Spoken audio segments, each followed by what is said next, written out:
And I do believe we are live. Hey guys, welcome to Pixel Cherry Ninja channel. And I have to say, it is an absolute honor, like a real honor to have with us Jose. You may know him as theypsilon, or some of you may know him as Mr. Update Tool. I've just given him the name Mr. Update Tool because all of you guys that use the Mr., I know you use Update Tool. I've only spoken to, I think, one person that said they don't use it, and I have no idea why. They must be on drugs because Update Tool makes your life easy. So guys, I'm going to introduce theypsilon, known as Jose. Jose, welcome to the stream. Thank you so much for joining us here.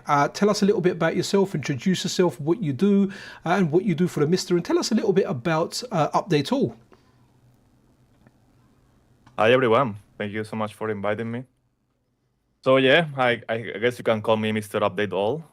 Also, I go by the theypsilon when I do all these open source contributions in general.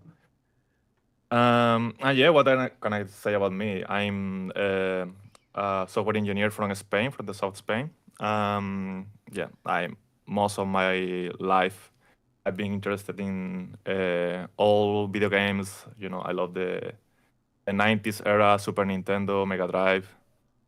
So I came to see this project when MiSTer was publishing some videos in 2019, and then fell in love with the concept, with the idea. I didn't know that you could run games on FPGAs.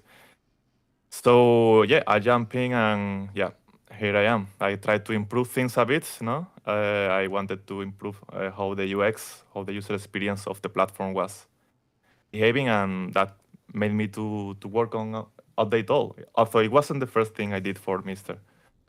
So was this the first thing you did for MiSTer, or wasn't it? Did you just say?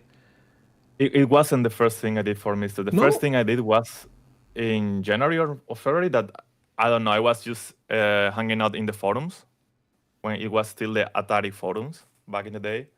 I saw that somebody, maybe Sorg, was requesting something to visualize long names in a more succinct way, with some dots in the middle to abbreviate the text so that you can see like the initial part and the end. And I did this patch for the MiSTer firmware.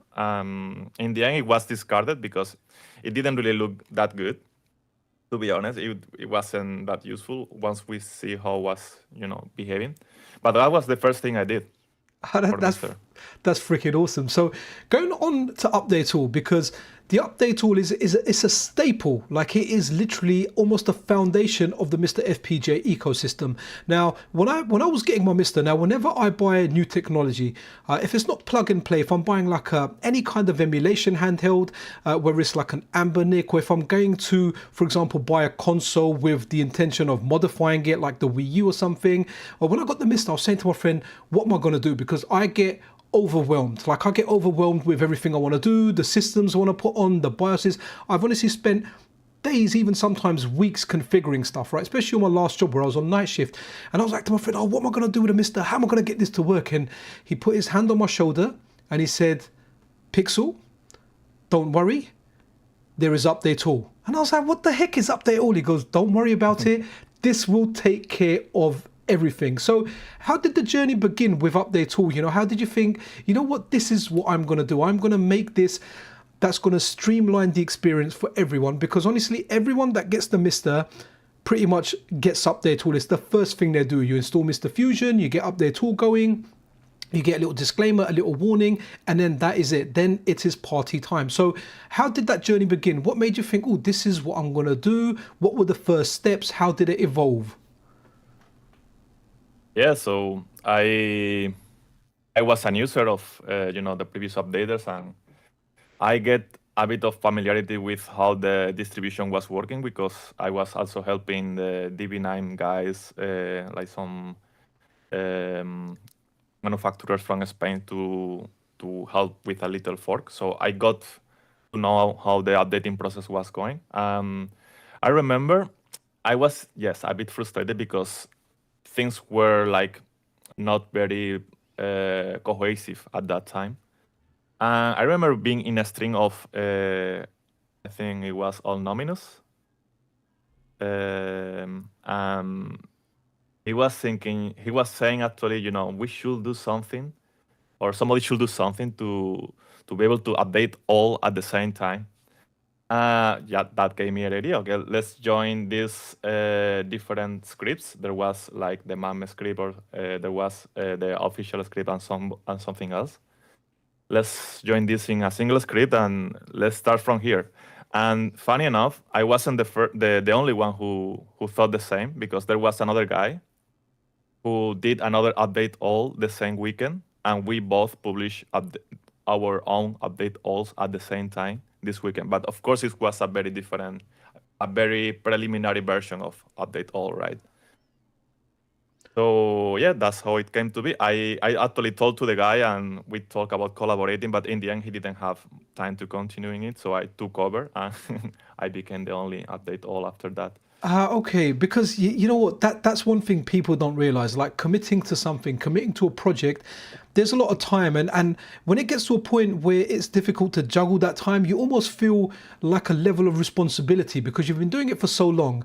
You do it out of the love, but you end up doing it, and that's one of the things people don't feel. So how do you kind of like balance your time with this? Because we know once you go down the rabbit hole and you just start doing it, it can become very time consuming. How much time do you spend on this, say, per week or per month?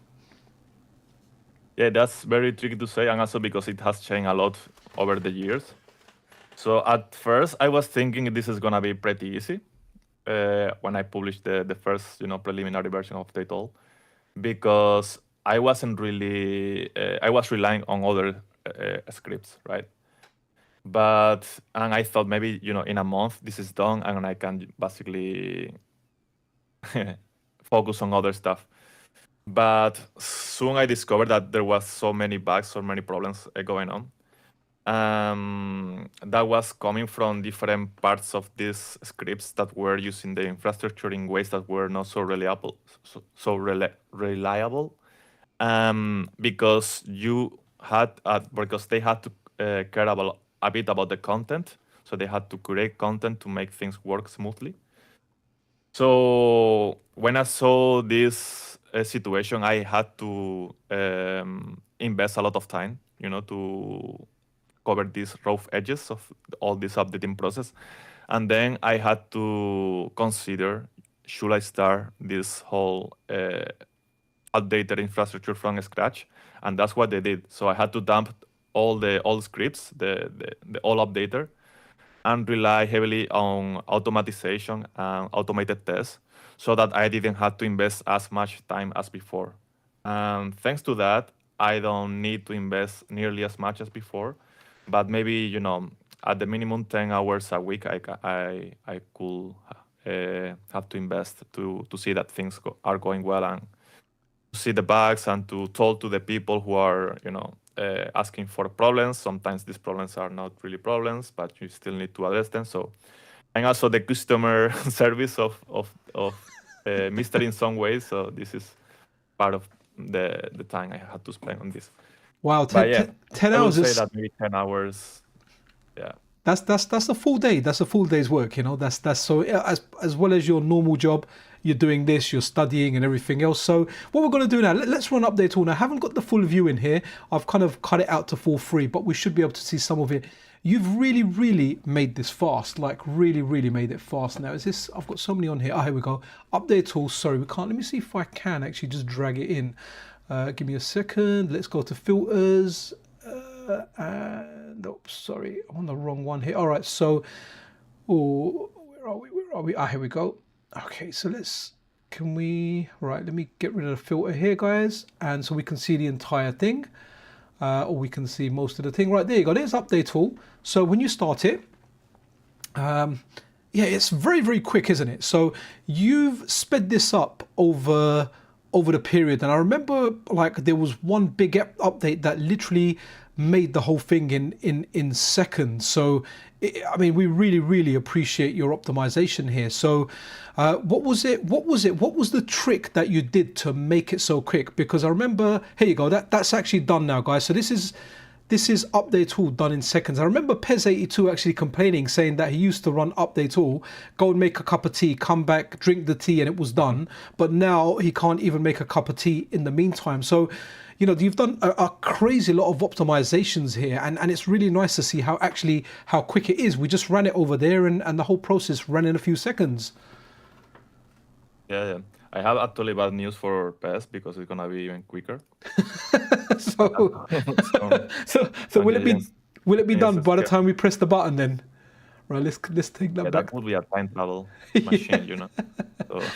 So. Okay, so Pez, sorry, buddy, you're gonna.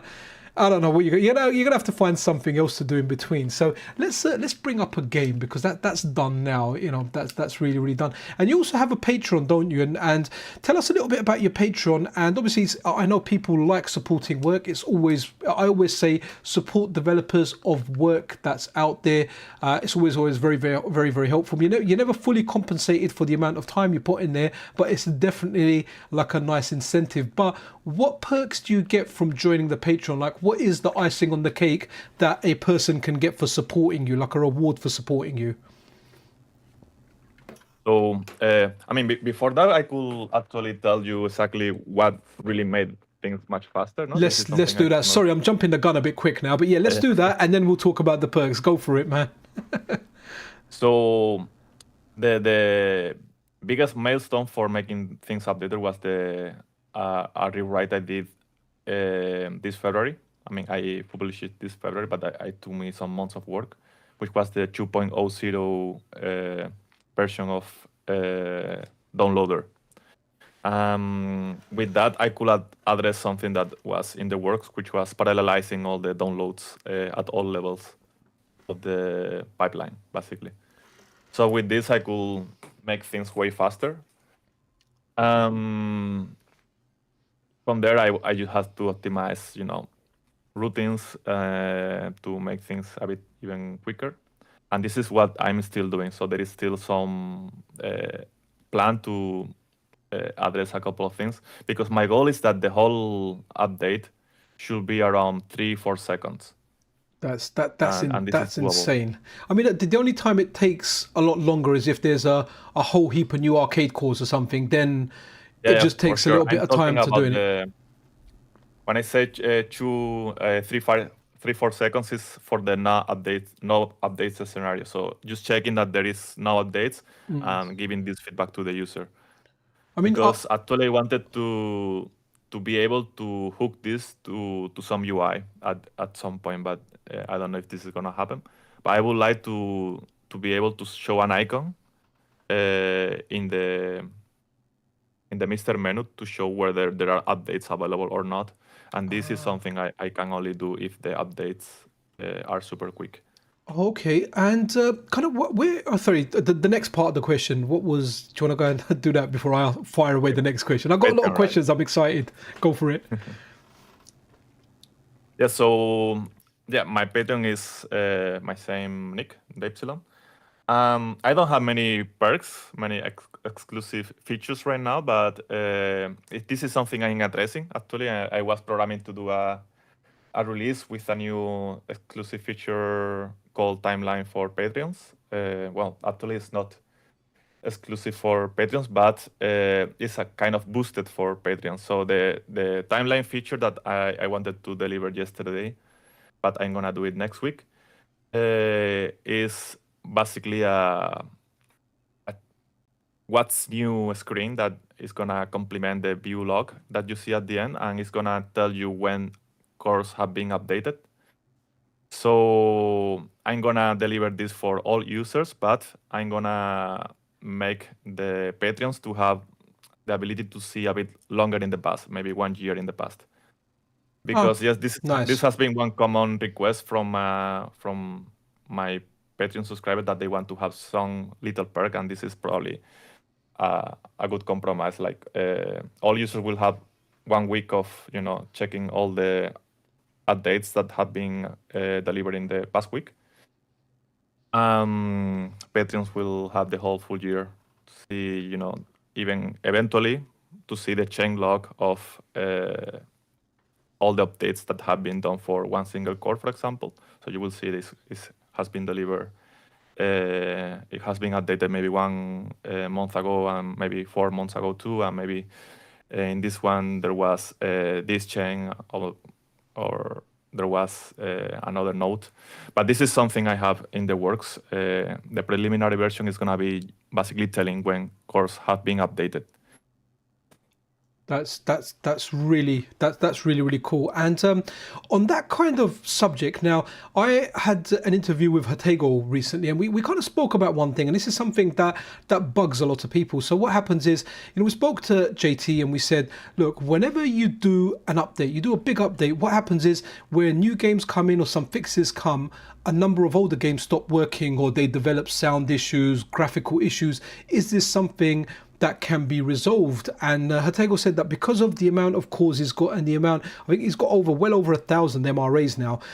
He does a framework update and then he fixes stuff, or the team fix stuff individually based on user feedback received. So I was kind of implying that, JT, is there a way that we could lock a core? Let's say, for example, this game here, Alien Storm, you're so happy with the performance, the arcade version, and you're happy with the FPGA version you got. And what you're scared of now is running update tool, and where something else in the Sega System 18 updates or a new game gets added, this one gets broken a little bit and needs to be fixed again.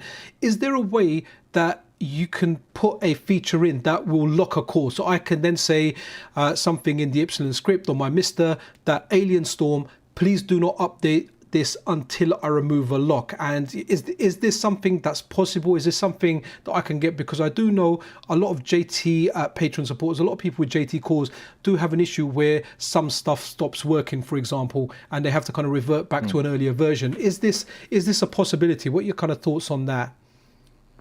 Yeah, so right now there is no possibility from the updater side. But this is, I also seen that this has been requested quite a few times. It's kind of unfortunate because the problem is, we don't have enough manpower to test everything. That's why, we cannot have like the video game industry a proper rollover of, a testing channel where people can check the bleeding edge cores to see what's new with the trade-off of maybe getting new bugs, and a stable channel where they could get the super stable cores that will never break because they have been heavily tested. We don't have that, so we rely on rolling over everything. What I think is that I could deliver a small blocking filter, which is basically a filter like the one that will make you able to restrict the files you download. I call these custom filters, but only for the sole purpose of blocking updates on some files. And I don't think this is an ideal solution because, of course, when you block updating a core, actually you are preventing from maybe fixing some bugs that you don't even notice yet, right? Maybe even you will report if your core is blocked from maybe 6 months in the past.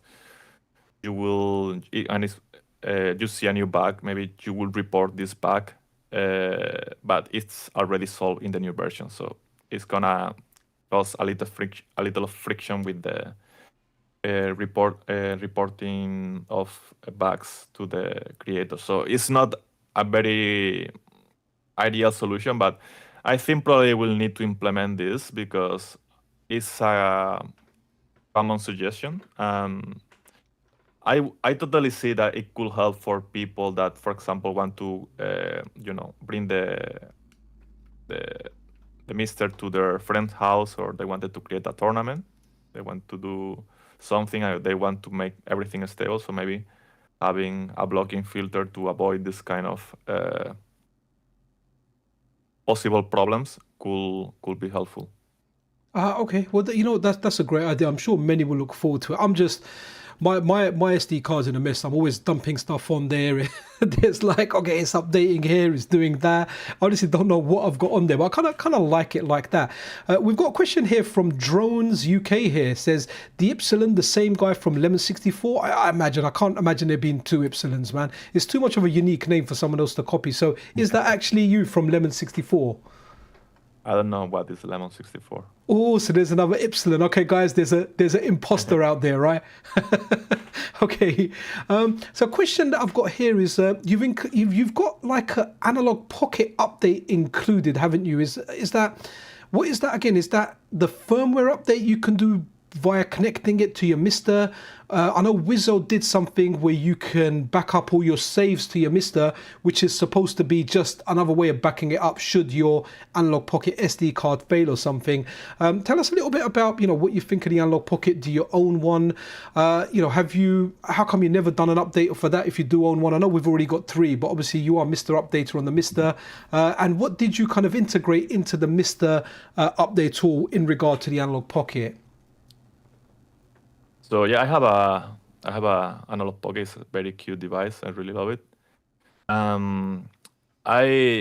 To be frank, I consider making an update for it, but because I had this idea, the dream was maybe we could have a tandem MiSTer analog where the MiSTer will kind of work as a dock station for the analog, but soon I learned that the USB of the analog pocket was very slow, so this dock thing will never really work for updating the cores. And then I start playing with the other updaters, and actually they are great. So there is no need to create another desktop updater. I think like they are doing phenomenal work, and I don't think I will add anything new in that front. But I would like still to have this kind of dock system or dock tandem experience with the analog pocket. And that's why I wanted to make it able to update the firmware. And my original plan was to also cover save games. Like you could transfer save games from MiSTer to analog pocket. This is something I could not invest a lot of time in it, but it's still on my to-do list, basically.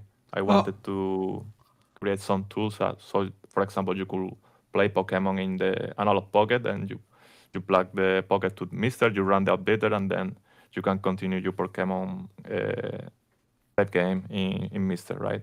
Oh, wow, that's really cool. Very cool. Yeah, my original idea. Yeah, that's a very, very good idea. Will do it. Yeah. Yeah, I'm sure that will be very, very much so appreciated, especially for those that don't have a dock. So, for example, if you've got a dock, you can obviously just dock your analog pocket and play it if it's handy. But yeah, like it's almost like a cloud save type of thing, Not it's very, very cool. Not exactly cloud, but obviously you connect your analog pocket to your MiSTer. The save file kind of goes over, and you can continue from one to the other. A little bit of a manual process involved there, but yeah, that's a very, very good option, and we love options here. Now, what do you think about the future of FPGA gaming? Because I know of 3 next generation projects. I believe one of them, or the ones that are kind of remaining, are the Replay 2, which has been in the works for a long time. Like with most things in retro gaming, it keeps getting delayed. Then we've got I think Takiudon's working on some kind of next gen one. Not exactly sure what framework that we'll use. And we've got one that hasn't been announced that I know Ortego is kind of working on or has access to it. What do you think about the next generation? Do you feel like you evolve with whatever kind of comes next, gets adapted? Would you make a new updater for that as well? Yeah, so far it's very early to say, right? But of course I'm excited about the news. I'm really also looking forward to improve user experience. Like MiSTer it has improved a lot in the 5 years I've been using it, but still a bit rough, more rough than I would like to see. I would like to see all options available in CRT screens, for example. So I will be very excited to see new platforms where this usability is improved, and also I would love to work in that too. Oh, that's really good to know. So that means if I pick up a next gen one and it's one that's getting adopted by the community, we can expect something from the Epsilon. That's brilliant because that's going to make something very easy, very easy for all of us. What do you think of that? Like the Game Bub? Did you back that? I backed the Game Bub recently. Is that something that kind of piqued your interest a bit, or are you just sticking with the analog pocket as far as FPGA handhelds go? I haven't seen it actually. I haven't Ah, checked okay. this In, console at all. interesting little device. I'll send you a link after the stream. No, that's freaking awesome. So what games? So what do you play on the Mr. FPGA? What are like your favorite games? What is the game that made you think, oh wow, I need to get myself a Mr. It just runs so much better than say a software emulator, and it's a good alternative to hardware. What was what was the reason you got into Mr. And what I say your 5 favorite cores or games to play on there? So actually, the reason I really fell in love with MiSTer is because I was using original hardware, and that's kind of messy. So I could, remove everything from my desk and put a MiSTer. So I'm mostly happy. I need to admit to work with to play with the 16-bit consoles and the NES. For me, that's the top of the line. The Thanks 16-bit to and MiSTer, NES. actually, thanks to MiSTer, I could actually discover many games in PC Engine that I didn't really play back in the day. So that was a nice discovery. But if I'm honest, lately I've been playing so little because I'm using the MiSTer only for trying to improve the updaters Wow, mostly. and that's what happens when you work because when you kind of get into something, you end up, it's almost like an addiction. You end up wanting to work and doing it, and it really does take away your gaming time. Like since doing the channel, and especially now since doing the website, I have no time for gaming. That's why I like doing a stream to kind of unwind and do 2 things at once. But when we're talking about the NES core is fantastic now on the MiSTer. Like the latest revisions. I'm just running a test on screen now. So this is Accuracy Coin, their testing tool, and the NES core. It runs 128 tests, and the NES core now on the MiSTer FPGA, as you can see on screen now, guys, scores 128 out of 128. So that's a massive achievement. So that's freaking amazing how far that core has come. Tell us a game that you liked on the NES. Let's bring it up on screen if I've got it here. What's like one of your favorite games on the NES? Well, Bucky O'Hare? Oh, Bucky O'Hare. I know of the cartoon. I haven't played it on the NES, so let's check that out. Is it That's still actually? very good music. I remember the cartoon. Not my favorite, but it's My brothers used to watch that. Bucky O'Hare, here we go. So my brothers really liked that cartoon, and I used to watch it. And I think I was a little bit older when it came out. I was in kind of secondary school, in higher school. So my younger brothers watched it. Hopefully, it goes into some kind of attract mode. Oh, it does. Okay. NES games were freaking difficult back in the day, though, man. But this talking, one is difficult. I'm gonna show you something. I'm gonna bring something up on screen. Let me know what you think of this. I just need to go into some notes. And so this was really cool. Right, here we go. I'm gonna bring that up here, and let's bring up Chrome quickly. So if you have a look at your screen, so this one over here. So there is a NES emulator that simulates the behavior of individual transistors the individual transistors of semiconductors, not cycle level, not even gate level, transistor level. Given that the NES core is already scoring maximum marks, what can this bring to the table if this was implemented into an FPGA core? Well, that's very surprising that somebody get into this. To be honest, probably almost nothing. I doubt there is Okay. a lot to the game by going to the transistor level. Right, okay. What I think could be sensible is maybe touching the visuals and sounds aspects to calibrate them to be closer to the original. Okay. But going further than cycle accuracy to this like almost silicon level, I don't know if that's something that for users is very important, but of course for researching the platform and for nerding out the NES probably is super cool. So is this potentially something that could really improve software emulators, for example, to score higher now? Because this is a software emulator that's, well, it's down to transistor levels. So it'd be interesting to see what kind of comes out of this. I saw this on my feed, and it's got a lot of traction, 24,000 likes, over 2,000 retweets. So it'd be interesting to see what kind of comes out of this. What they say is just a speculation, because I'm not an expert of this emulator at all. So you asked to somebody who has been working with this core, but yeah, my first thought is I thought it really change things for the end user. Okay, no, that's fair enough, and I appreciate that. So I kind of just threw that on you. Okay, Bucky O'Hare kind of looks kind of cute there, man. This reminds me of Mega Man a little bit, just the way he kind of looks. He's floating above the platforms a little bit, though. It's a Konami game, so Konami from that time they do good things. They were gold. They were gold. The one that I just recall right now. But there are many of NES that I love, and the fact that you can basically pick a cartridge and start playing without loading screens, without story, without anything, just got the action right into you after being so busy. I think that's what makes the NES so enjoyable nowadays. Yeah, that's the kind of games that I like. So if I play an old game, it is like that. There's not a big commitment. Like I upgraded my PC recently. I spent all this money on there, and honestly, I don't actually use it. I literally don't use anything from it. I bought an expensive GPU to play Monster Hunter Wilds, but the game requires a lot of time. And going back and playing these simpler games, it's just so much better, because you can, like you said, you can play it, put it down, and when you come back, you're pretty much walking from left to right, trying to kill everything in between, or in this case, from down to up. But this Bucky O'Hare does look like a very, very good game, man. Maybe I'll have to try this out in a NES stream when I'm doing one. It looks good. It looks difficult, and like you said, it's Konami. They made difficult games. NES was known for difficult games, but yeah, really, really darn good.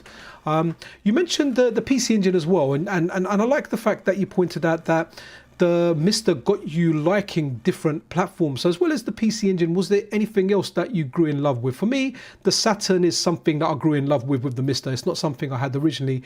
So was PC Engine the main one, or was there other platforms as well that you were blown away with once you got your MiSTer? Yeah, I love the PC Engine games. This platform. I don't know how they call it in other languages. Don't worry about the other languages. They call it TurboGrafx 16, but that's a rubbish name. I mean this character, this caveman guy. Oh, I know that. Yeah. So it's called he's called PC Kid, and it is known as Bonk in the American one. Bonk so in English, I think in Japanese is like they call it PC Gengi. Is it PC Gengi? So I remember the game being called PC Kid when I had it, but it was all in Japanese. I had like a PC Engine when I was a kid, and I was one of the only ones that had it, and I absolutely loved it. I thought, what a great game, right? Let's try and find. Yeah, the second one is super cool. People say that. I never had the second one, I always played the first one.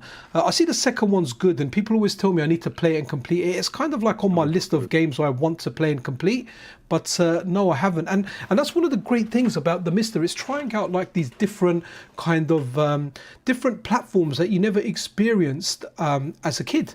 And, PC Engine, I experienced that. The Saturn was one yesterday. What do you think of, have you tried out the new CDI core that Slammy's done? I was streaming that yesterday. It's crazy. Did you have any experience with the CDI? I haven't tried yet. No. Yeah. I am curious about, these licensed Nintendo games like Mario and Zelda. Isn't there, right? Sorry, which Mario game? Oh, sorry, the Mario Hotel. Yes. There's Mario. There's a Zelda game on there. They're not very good. The Mario ones, it's not terrible. Like you can move around and play. The Zelda one is absolutely horrible. But fair due to Slammy for bringing that over, man. It's also got stuff like Dragon's Lair and Space Age, which are pretty much like quick time event games. So that's really interesting on there. Let's see what else have we got here for you. Okay. Right. Okay. So when it comes to getting stuff on Update All and for you to put it on there, what's the kind of process? Because does it just follow whatever's on MiSTer Development? So once it goes on MiSTer Devel's GitHub, it just automatically gets integrated to the updater, or is there a manual process where you go, yes, you're going on, no, I'm not going to put you on there?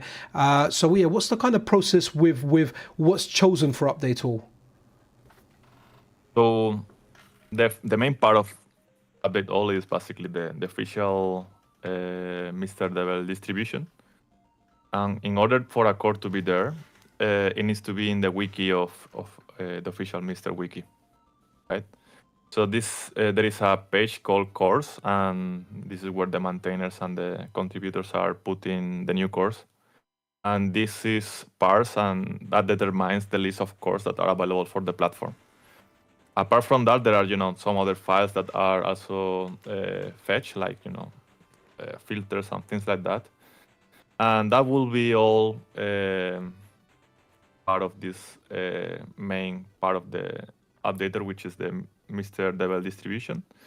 But to get the others, I need to manually integrate with different structures. For example, in the Hotego world, we have a small script to determine which cores are going to be in the database. This is going to generate an artifact that I use in update all to determine which cores I should get from Hotego, right? Every small domain outside the MiSTer Devel, there is this kind of mechanism where you have to manually curate a little bit of content so that the cores can get integrated. But once they are integrated, the updates are automatic, and that's what saves me a lot of time. Okay, so initially it's kind of putting them on there, getting the GitHubs and deciding what you're initially going to do, and then from there everything's automated, because you can get other scripts. For example, I think there's an update option to get Adam Gastinho cores. You can choose like Wizzo Zaparu cores in there. I'm not sure if Mr. Addons' Reflex Adapt firmware is in there, but there's a whole list of other options that you kind of offer there. We've got Ranny Snice's wallpapers if you want them. So it's a really, really good experience. I recommend it to anyone that's just using Update Tool. Have a look at the extra options, because you've got other stuff in there. And just recently I was looking for a game called sorry, go on. On that, there is also something that I work I did a long time ago, which is I made a template so that integrating databases into update is much easier. And this is something that a lot of people that don't have really IT knowledge, they have been doing, so like Rani is nice. So I actually encourage people who want to deliver content to the people's updaters to take a look to this DB template that they have available for them. Okay, that's really, really cool. So guys, if you want to contribute, and it's not something that's like official MiSTer development, but it is something that will bring happiness to the community. It could be something, I know like I've tested stuff like front ends and things like that. So if there's something that you do want to contribute, there is a kind of way, and there's a template that theypsilon has created that may be of benefit. So that's really, really cool. Is there anything you want to talk about, like your future plans apart from making it quicker? Do you ever think about doing anything else? Have you ever thought about like reverse engineering any cores or looking into that, or is that not something that interests you? During a time, actually, I was interested in learning how to code cores, but I actually didn't fall into it. That would be a very different timeline for my contributions, but yeah, I decided to not spend time on that. So right now I'm looking forward to deliver this new timeline feature. I hope people enjoy it and it's useful. I'm also looking into, well, there are a couple of things I had in mind. One thing is maybe there is a way to really make a bit better integration between the updater and the firmware, and this maybe will require a small fork of the firmware, and maybe it's worth it. I actually even told to other contributors about this. I have a POC version of a minimal fork of the firmware in my user. So, but I actually get some mixed feedback. So some people like this way to improve it, but some people don't like it. So it's a bit stopped right now. I actually wanted to address other things that could be helpful for the user experience of the system, like configs. Maybe there is a way to change the configuration of MiSTer .ini in a way that is more user friendly. But this is also in my to-do list. There is also some. Well, I already talked, this idea that I had about integrating save games from Analog Pocket. There is this other area that is not super related to MiSTer, but I'm also working on it because it's part of my master degree right now. It's something that will try to make. It's kind of a way to make a filter for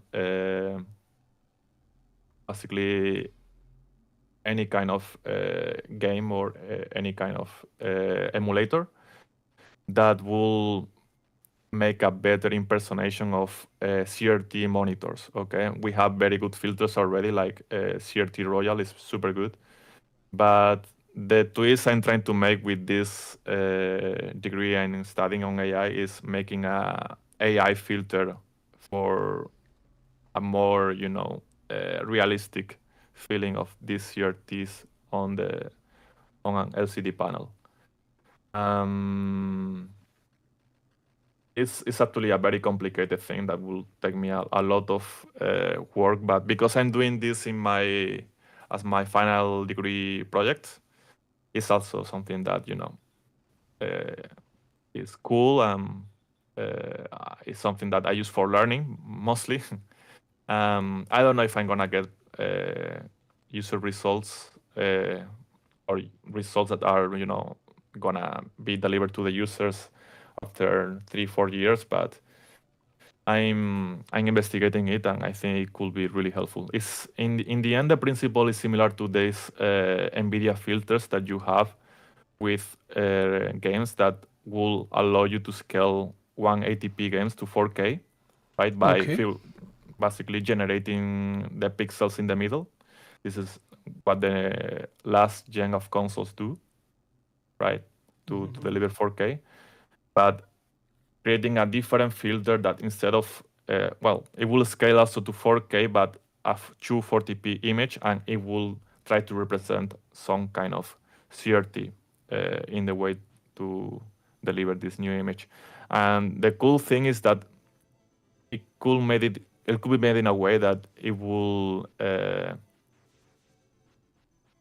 basically capture the concrete model of the CRT. It's not gonna be some generic CRT filter, but it will maybe look like a trinitone of this kind of model. So because we know that these CRT screens have a very different signature, every different model and every different configuration. So that's what made them special, right? So when we use a filter that is very exact and perfect, we lose this kind of soul of the CRT experience, right? So that was one of the things that I wanted to try to get when I start working in this project. Let's see if I can really get anything out of it. Oh, but really? So far in learning. I really hope you do, Jose. I really hope you do. And I look forward to it because I, for one, absolutely love the filters. There's so many. I use them in RetroArch. I'm really happy with the ones on the MiSTer. So a friend of mine gave me a PVM a little while ago, and he gave me like a top one. And you know what? The picture quality on this damn thing is so good that I don't get any nostalgia for it, because when I was a kid, I had crappy TVs. I want that crappy look, and the PVM is so clean. It's like I never had 480. I had the 480p screen, but when I was older, in my 20s. But when I was growing up, I had like retail TVs, man, and unfortunately, that PVM just looks too clean. And I don't want to ever sound ungrateful to my friend, but like I really want something bad. I'm really looking forward to that, and I feel like filters have gone a long way. Now, I know a lot of people, I know on my list of things to buy, it's actually maybe not a 4K, but I want something OLED, because I always hear that all these scan lines and filters, they really look better on a OLED compared to an LCD. So I'm happy with LCD, so I can only imagine the OLED will be looking so much better. I'm on the same boat. I actually have 3 CRTs, but they are all consumer grade because I think they look actually better for this kind of game. Yeah, I And completely agree. of course, it's painful because they are super heavy arcade machines that people wonder why they are in my house in 2025. But yeah, ideally we could get rid of them by implementing not I wouldn't say better filters, but filters that are more tailored to concrete, models or concrete experience from these CRTs, so that we could actually trash these arcane screens once and for all.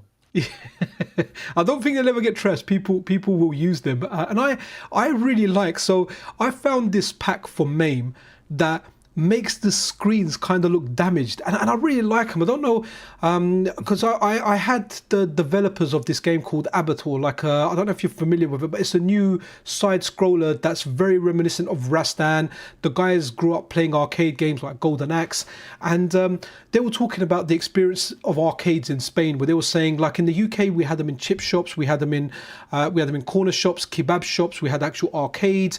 They were around everywhere, but he was saying that in Spain they were in all the pubs. So when their parents went out drinking and the kids would be playing arcade games. But I don't know if you remember, sometimes you just had an arcade screen that was damaged. So for example, like the colors on the bottom left part of the screen, there'd be like a diagonal line, maybe like, I don't know, like 45 degrees going up, where the colors were all off. So I have a lot of nostalgia for that. So when I get a shader or a filter that purposely makes it look broken, I really like it because it reminds me of the arcade machine. Then you've got ones with like a fake reflection on there, so it looks like there's other arcade machines in the background looking on there. So I absolutely love that stuff. I'm really looking forward to your filters there, man. But tell me a little bit about, did you so are you from Spain, is that correct? Am I presuming wrong here? I always thought you were from Spain. Yep. So what was your experience like growing up in the arcade? Were you much of an arcade gamer? Like, where did you play them? Did you play them in like bars and pubs, while the adults were indulging in alcohol, you were there playing games? Or what was your experience with arcades? Yeah, I really was one of these kids who were going to the arcades for sure. Love I it. remember in the town of my mom that my cousin that was much older than me would bring me there, and he will also protect me against all the gangsters.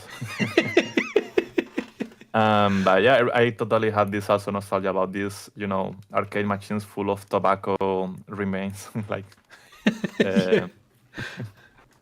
Bubble Bobble on there, or I don't know what other games. Like, I remember when I was a bit older, I was even playing Die Hard from STV, so I was very happy to see that coming to MiSTer lately. Yeah, that was something that came later. So that for me was, I'm almost 50, like I'm 48 now. So when games like Die Hard came out, that kind of jumped to 3D, where you had the Time Crisis, you had stuff like Silent Scope, you started getting those, and I still indulge and I played a little bit. But Bubble Bobble, man, like, when you say the word arcade and a picture comes in my head, Bubble Bobble is one of those games. And I remember back then, Bubble Bobble. Snow Bros, Yeah, love Snow Bros, man. I'm really hoping to get an FPGA core of that one day. That was a game. It was really fun, 2 players as well. Really fun, 2 players. That is super famous back in the day in Spain was Tumble Pop, but I don't see that in MiSTer either. Yeah. That's always a requested call. I think I saw that in the arcade, but I don't remember playing it. When you went to a big arcade, and this big arcade, I really used to like Special Criminal Investigation, the follow-up to Chase HQ. So I always ended up playing that there. But hopefully we'll still keep getting, more cores. I know we've got people like Wicker Wacker that they tackle big systems at once, and all of a sudden you get lots of games coming out. We've got like Hatega one there that's delivered like hundreds of arcade games now, and I'm just hoping to see more. As far as like the MiSTer goes, the MiSTer still has so much. I know we talk about next gen and we want this, but I have true appreciation for the MiSTer, because my era of arcade is still doable on this hardware. You know, it's still there. So I can potentially get not hundreds, but maybe thousands of games that I played in the arcade. Even if I played them once in the arcade, there's still a possibility of that coming to the MiSTer. And as I say that, what are you say, if you had to say 5 games that you'd like to see come over to the MiSTer, what would be on your wish list? I'll take it Snow Brothers is one of them because you've mentioned that as one of your favorites. So, you know, what would be the other 4? Well, so, 4, I don't know exactly, but I would love to see this Taiwanese system that is very close to Neo Geo. PGM is called. PGM, exactly. That system, because I never tried actually, just because of that reason. Also, maybe more modern games that I would love to see, maybe Ikaruga, but that's super far away, I imagine. It's a Dreamcast game after all. From the old school, nothing that I remember besides these 2 I said from the top of my head. But yeah, everything is welcome for sure. Yeah, no, it is always good. I always enjoy indulging in new stuff, and since having a channel, it gives me the incentive to try them. You know, like if I didn't have the channel, I don't think I would have tried the CDI. But I done the stream yesterday, and it was enjoyable because I remember actually there's something that you said to me that actually made me live stream more. And you don't know this because I've never said this to anyone. And I remember speaking to you previously, and when you were doing your streams and you completed on your Twitch channel. By the way, guys, the Epsilon, as well as supporting my Patreon, check him out on Twitch, man. Check out MiSTer Update all on Twitch. I don't do much. I don't do streaming nowadays, but yeah, I wanted to do it because of this thing I mentioned already. It's like I don't basically play games anymore. So by doing streams, I will kind of had this possibility to somehow talk to the people who are using Update All and also play games, so I could actually play games, you know. But I don't do that anymore. Maybe I come back to it. Let's see. I hope you do, because it was enjoyable watching you play. But the thing that you said to me was that, so guys, the reason my channel went from doing videos to a lot of streaming, because streaming I really enjoy, and it's something that Jose said to me. Jose said to me, you know, I like streaming because when I was young, we used to play video games, and I used to play, my friends used to be sitting around with me, they used to watch, then they used to play, and I used to do it. And he said streaming feels like that to me. And I was like, you know what, that's bloody nuts, because we played a lot of multiplayer games competitively, co-op, but a lot of the times we would go around one another's house. Mega Man 2, Super Mario Brothers 2, those are 2 games I can vividly remember in my head where we would go, and we were young, we were in even single digits, our age was, or maybe just going into double digits, where there wasn't alcohol, we weren't even into girls. Well, I was kind of into girls, but I wasn't doing anything about it back then. But yes, I remember like going to my friend's house and like, you know, when we went out shopping, my mom would buy me like a 2-litre bottle of Coke, and then someone else would bring like a multi-pack of crisps and chocolates, and it'd be like 4 or 5 of us around the friend's house, and we would sit there completing a game, you know. And when someone was stuck at something, another game we did was Turtles on the NES, but we never bloody completed that was too hard. And I remember when you said that to me, I was like, you know what, you were so right. And I really enjoy streaming because people like we're streaming now are in there talking, you engage with them, and it's so much fun. And yeah, so you are the reason I'm actually streaming way more than I used to because of your wise words that you told me there, Epsilon. So there you go, man. Hope that makes you feel good inside. Yeah, that's amazing to hear. I should apply this also to myself nowadays, because yeah, should maybe, you know, I'm living in Berlin now, and Berlin winters are you have nothing to do outside. Oh, really? Streaming, right? I mean, I don't know if you're into beat 'em ups anymore, but I'm gonna buy a Marvel Cosmic Invasion day one. You know, that's the beat 'em up like Streets of Rage. It's the same guys that made Streets of Rage 4, Teenage Mutant Ninja Turtles, Shredder's Revenge, and it's crossplay. So you know, if you want to come on for a stream, we can, you know, you can come on. We can put headsets on, play it. We can get people from the audience to join in. So if that's something you want to do to unwind, then we can definitely arrange that in the future. Just let me know. Obviously, have a look at the game. Yeah. Excellent. Okay, let's I did put a couple of things in the notes. Let me just bring them up. Right. So you introduced me to it was yourself and Wizzo that kind of retweeted this and put this on my radar. And that was a project called Golem. What is kind of that about? Where is that going? Because I know. Is it Hans that's working on it? He's still kind of updating that. Tell us a little bit about that. Why you like it? If you've got any involvement in there, and what that kind of brings to the table. Yeah, so I don't really have involvement in it. So I actually was very excited to see this project because in the end, it's a full rewrite of the MiSTer firmware, and that could lead to improve the user experience of the system massively. So that's something that is really good to see. It's also done in a language that I think is a bit more maintainable, but maybe not everybody agrees, which is Rust. It's a modern language. Okay.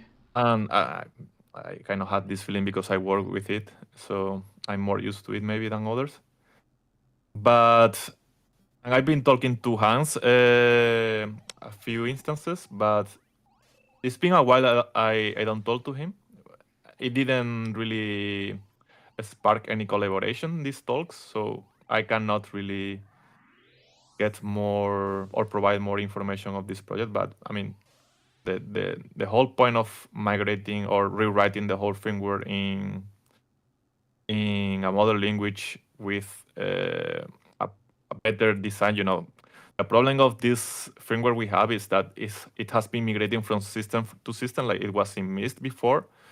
So in some way, it's a 20-year-old project almost, right? So Wow. it's better in software when once you have the experience, spend the time to redesign the things and kind of start a bit fresh. So that's what makes me excited about this project, that we could really improve the quality of the user experience through it. I mean, I've just gone on the Patreon for Gollum, and I think now it's rechanged to one FPGA. But yeah, I thought it was quite recent, but the update on that, the last update was actually November last year. So hopefully, I'm hoping Hums is still working on it, and hopefully we can see something on that. It's something that I'd like to one day maybe check on the channel. And another thing I wanted to ask you was so we were talking about like user interfaces and making the user experience simpler and better. What do you think? We'll ask about the alternatives in a second, but have you seen like the user interface Tachyodon has shown on? Now I know from what everyone's told me in the user user interface that I've used for the MiSTer, like a front end, it launches as a core in and of itself, and then everything's in there. But what do you think of like what Tachyodon is bringing with the SuperStation 1? He's putting in a lot of, can we say quality of life improvements? Definitely ease of use when it comes to stuff, for someone turning on a MiSTer, having like, the ability to have box art there, having, scraping stuff, putting it on there. What do you think of all that stuff? What's your kind of, what do you think of the work Tachy's doing to streamline the MiSTer FPGA and getting it out there a little bit more? Yeah, so I actually think it's totally going in the right direction. For what I think, as you say, is kind of behaving like a core, and that's the main limitation I see, that whenever you get out of a game, restart the system, you are actually coming back to the menu core, like with the original firmware screen.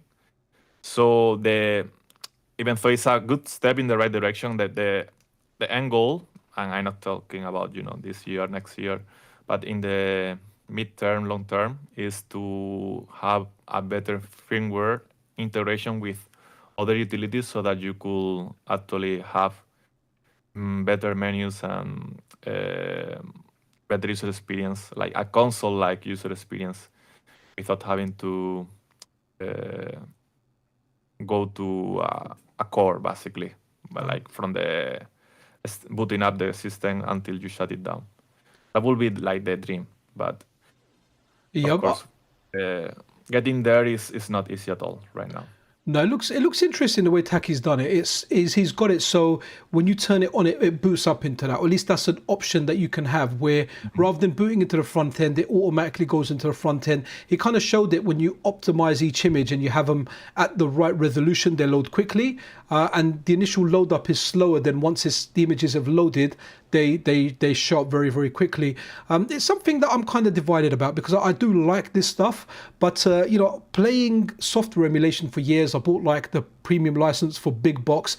I spent like ages doing everything, and then when I got the MiSTer, I was kind of happy that everything's just in a menu and I can pick it. I was like, all right, you know what? I've played around too much with this stuff, whether it's a handheld, whether it's my PC. I do like the option there. Don't get me wrong; it does look nice. So I'm really looking forward to the SuperStation 1. I wasn't as excited about it, but the fact that it's going to run optical media, it's got the front end, it just makes it like really interesting to have a look at. And even to the point where one of my wife's friends husbands, he's a normal gamer, he's not really into the retro stuff, he somehow heard about the SuperStation 1 and kind of asked his wife to ask her friend's husband, which is me, about it. So it looks like word is getting out there, and hopefully I'm hoping that happened to me too.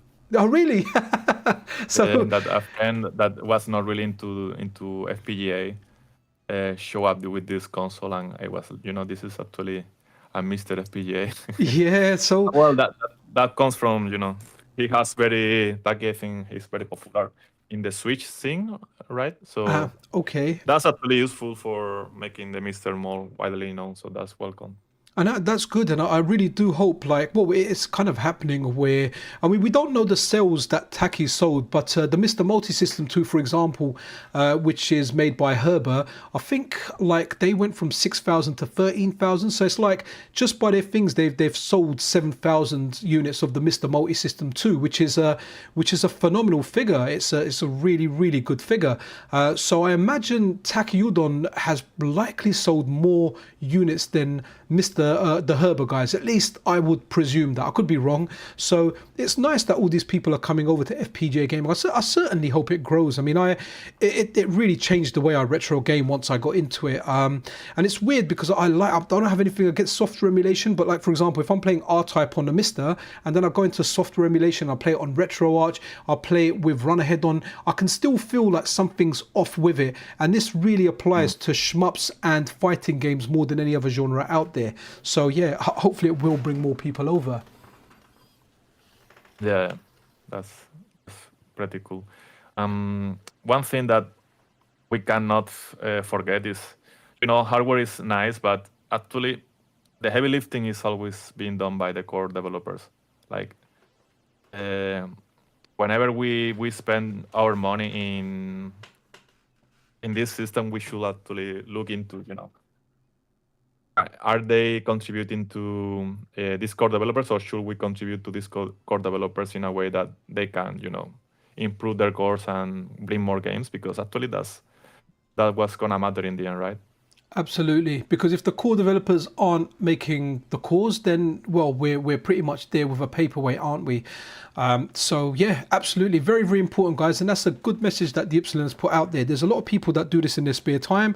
If they were to do this as a full-time job, they would get paid a heaps of money. So there's a lot of love in there. So if you can support the thepsilon or any other developer out there, if you like their work. Now remember, if you don't want to support them indefinitely going forward, you can always make a one-off payment, for example. But if you can contribute, because those contributions do help towards us getting more cores, whichever one it is. We've got people like Wicker Wacker that even if you offer him money, he's like, thank you very much, I don't want the money, I'm doing this just to enjoy my games.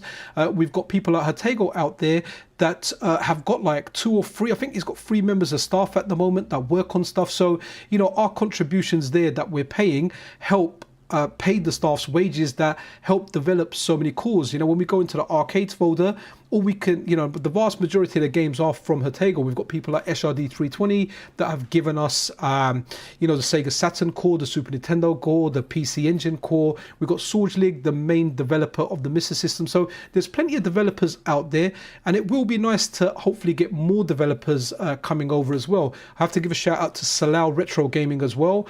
Their debut core Toki is one of my favorite games out there. So yeah, support developers where you can, guys, because if they are not around, we won't be enjoying these classics at all. One thing I wanted to ask you, Jose, 100%. Go on. One thing I wanted to ask you, what are your kind of thoughts on the DE25? Just for the record, I've ordered one, right? And I've ordered one in the hope that it gets adopted. If it doesn't, then I'll be taking a loss and maybe selling it on eBay, or I don't know, maybe I can just put it down to keep the paper down on my desk. But what are your kind of thoughts on that? Do you think it's something that's going to get, is it going to get adopted? Are we going to see it as like a MiSTer Pro version? Or, you know, if the DE10 Nano goes to the end of life, is this something that can replace it? And also, do you think the DE10 Nano will drop in price from Thoracic? Will the DE10 Nano drop in price from Thoracic because the DE25 is out? Because if something like that happens, that could really, really affect people like QM Tech, Retro Remake, and the Herber guys that have invested now in their kind of MiSTer alternatives. I actually ordered also a D25. Did you order one? Yeah, good. Yeah. The Okay. university discount. Oh man, I should have told you. You could have bought two, and I could have saved some money. Never mind, that's gone now. Guys, we have an academic here, right? You know when you see that academic discount, there you go. The Epsilon has reaped the reward of that. So, what do you think of that? Do you think, you know, I asked you about 10 questions there at once. So, if you want to tackle them one bit at a time. So, what do you initially think? What do you think of the D25? Have you bought a paperweight? Are you going to develop for it? Do you want to try anything on there? I mean, it's too early to say anything, but because I haven't really been in talks about this system with anyone. But I mean, if it can improve the capabilities of MiSTer, I think it's going to be a welcome add to our shelves, right? Honestly, we cannot forget that MiSTer is actually super powerful as it is right now. Like, even when you improve the hardware a bit, we can already run Nintendo 64 and Saturn and PlayStation in a very good way. So I don't think these new projects are like super, super important, but of course they are exciting also. There is this common knowledge, which I don't know if it's accurate, that consoles like PlayStation 2 and beyond, maybe they are not good candidates for FPGA implementations. I don't know if that's right, but it could be the case. In that scenario, improving the hardware is not, gonna bring you really many more new cores, if that's what you are looking for. But it could improve the experience. It could improve the cores that we have currently. It could make them a bit more accurate, or it could allow a couple more features, like in cores like Nintendo 64 that are tight and they don't have much room for improvement. They could allow that improvement. So yeah, it's gonna be a welcome addition, but I don't think it's something that, if you are interested especially in older systems, you should not wait for this probably. If you already see a good offer for getting a MiSTer to play, your favorite games, go for it, I will imagine.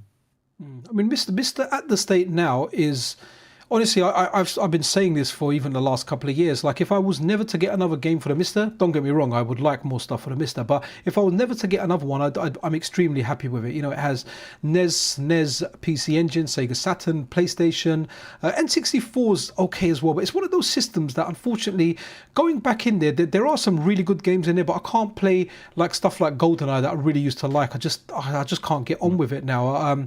I do like. I actually really like. I don't know if you've tried like the PC decomps that are around, but they're really, really good. They've done one for like Perfect Dark. The Star Fox one is really, really good. And I actually, when it comes to N64, I kind of prefer the PC versions that are released now. They feel really, really good. I don't know if have you tried any of them, Jose? I watch videos. I haven't tried them myself. Okay. Like the Mario 64 and Zelda with high textures and all of that. That's kind of nuts. It's very funny.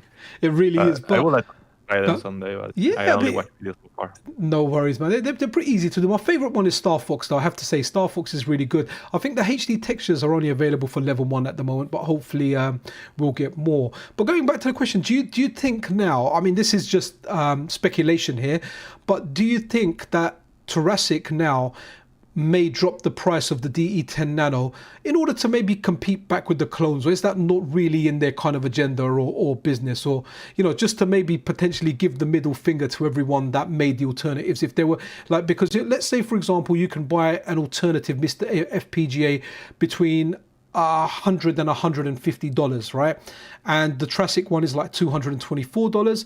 Do you think Triassic could bring the price down a little bit lower just to give them like a middle finger, or is that just not something that you think will happen? So for answering this, I think I will need to know a bit about how the history of Triassic pricing has been, but I have no clue. Honestly, okay. I don't know if they are just removing the old devices, or they are making them cheaper, or I don't know how they behave with that. No, of course, it makes sense, if they keep commercializing it over a long time, maybe it makes sense that they will make it cheaper, but I don't know if that's something that they actually do. Yeah, I mean, the reason that I say this, I've had people literally say to me that, oh, the DE25's out, we're pretty sure that Triassic are going to drop the price. I have no idea, because the price difference is like $25 or something. It's very, very tiny between the DE25 Nano and the DE10 Nano. And from what I recall, the DE10 Nano used to be closer to $100, and all of a sudden it shot up in price. A lot of people suspect it's because they started getting additional sales for the MiSTer. But what was really interesting, I don't know if you noticed this, I did point this out, but in the DE25, like accompanying PDF with the specs and the details on there, it does actually, Triassic actually lists one of the uses as a gaming console in there, which was really, which was interesting, because it kind of affirms that they know about the MiSTer project. They know the DE10 Nano was very successful because of that. It'll be interesting to see, because I mean, Taki and Herber, and QM Tech, they've put a lot of hard work into making their alternatives. But for example, now if Triassic were to make it the same price, then it comes down to a choice of, well, do I want to buy the original for the same price, or do I want to buy an alternative to the same price? And pretty much everyone would say, you know what, let's just go with the original if it's the same price now, because there's no saving in buying an alternative now. So it's just the ideas that people have put in my head. So I thought I'd ask you in there, but I think you're about as clued up as I am in that. We just don't actually know. Cool. Yeah, I don't know the marketing strategy of Triassic. Could well be that they actually want to have this edge of, we have a better version. Actually, if you're gonna pay 200, you could actually pay 240 and you get way better device. So maybe they want people to do that, right, rather than keep getting the older device. I don't know. Well, that could make sense. So yeah, if that's what happens. So for example, now let's say for example, our kind of gamble on this pays off, right? We said, all right, we're gonna go. I bought it because of the channel. I just thought, what I don't want to happen is I don't want to not order it, and all of a sudden it kicks off and I try and order it. Even me ordering it now, I emailed Triassic and I said, look, when can I expect my delivery? And they said November. And I ordered it last month. I ordered it like within a week of it first coming out. So that's why I got it. So it'll be interesting to see if that's what gets kind of adapted and that's where it goes. And I guess another question I would ask would be, will it get cloned? Can we see a clone of the DE25? There are definitely a lot of eyes looking at right now. The more time, the more this community evolves, the more eyes are gonna be looking at that possibility. So maybe, they are doing the clone much sooner than with the 10 Nano. I don't know.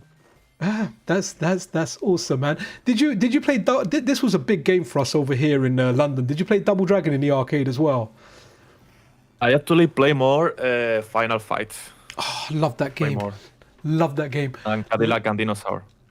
That's Cadillac and Dinosaurs. I don't remember seeing that game in the arcade. I just don't. Super common in Spain. Yeah, man, we didn't really have it so much over here, and maybe I saw it and I may not have had a chance to play it because, you know, you'd go to a big arcade. Final Fight blew me away when I first saw it. I even remember where it was. It was in a cinema near my house called Odeon, and we were going to watch a movie and they had this in the lobby, and I played it and I was like, wow, I saw the bonus stage in there, everything about this. So Final Fight, so Double Dragon was a game that kind of evolved the genre a little bit. The way the movement, everything worked, it was a little bit different and it felt better at the time. But Final Fight for me was like the jump that we got from Year Kung Fu to Street Fighter 2. This is what this done for like belt brawlers or walking along brawlers. When Final Fight came out, this was the new standard. You know, this was the new standard. Even to this day, I absolutely love it. One question, what character did you pick first time you played Final Fight?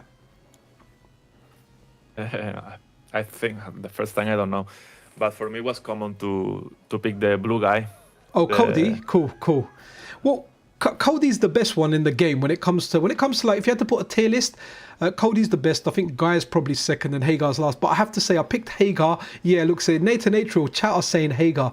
Like Hagar, when I saw that flying power driver, man, I was like, wow, like, and the way you jump up with it and anything underneath gets destroyed. Wow, it blew me away, man. Blew me away. Absolutely insane. But Jose, we've been going for like an hour and 15 minutes. Is there anything you want to touch over? Anything you want to mention? Any points you want to cover? Because honestly, everything I wanted to ask you, I've kind of asked you and beyond. It's been freaking awesome having you on here. But you know, if there's stuff that you want to go over, stuff that you want to, you know, share with the people that are watching, and hopefully people that will watch the replay in times to come, go ahead and knock yourself out, bud.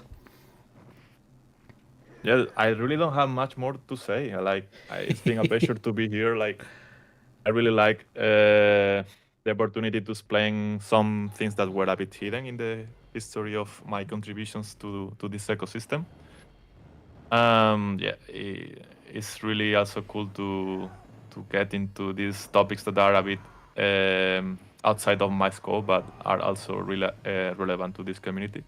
Of course, very cool also the possibility to do streams together with you playing this brawler that you are mentioning. Let's do it, man. Let's do it. We'll do it, guys. So me and theypsilon, hopefully when Marvel Cosmic Invasion comes out, I'll do a stream. I'm going to invite theypsilon, and theypsilon, you can buy, I'm going to buy it on Steam, but you can buy it wherever you like. I just prefer buying stuff on PC because I'm tight. When I stop paying subscriptions, I can still play online. And obviously, when it comes to backwards compatibility, my games from 20 years ago that I bought on Steam still work on Steam. So it's usually my platform of choice. So that's super interesting. For anyone else out there that wants to join us in that, it will be an open stream where me and theypsilon will be on there and you guys can kind of jump into the room. We'll make an event of it. So with that, guys, look, thank you so much. Please remember, if you appreciate theypsilon's work, he has got a Patreon, and you know, if you've used Update Tool, then you've used his work. He's made things really, really easy for you because those things aren't cumbersome anymore. So you know, if you want to show your appreciation, head over to his Patreon and you know, support theypsilon, support other developers out there where you like their work. But with that, guys, we bid you farewell. Thank you so much for spending your Saturday afternoon here in the UK, or morning or evening, wherever you are in the world. And Jose, thank you so much. Honestly, an absolute honor and a privilege to have you on the channel. And I definitely look forward to us playing Marvel Cosmic Invasion in the future. All right. Thank you so much, man. Okay, guys, peace out.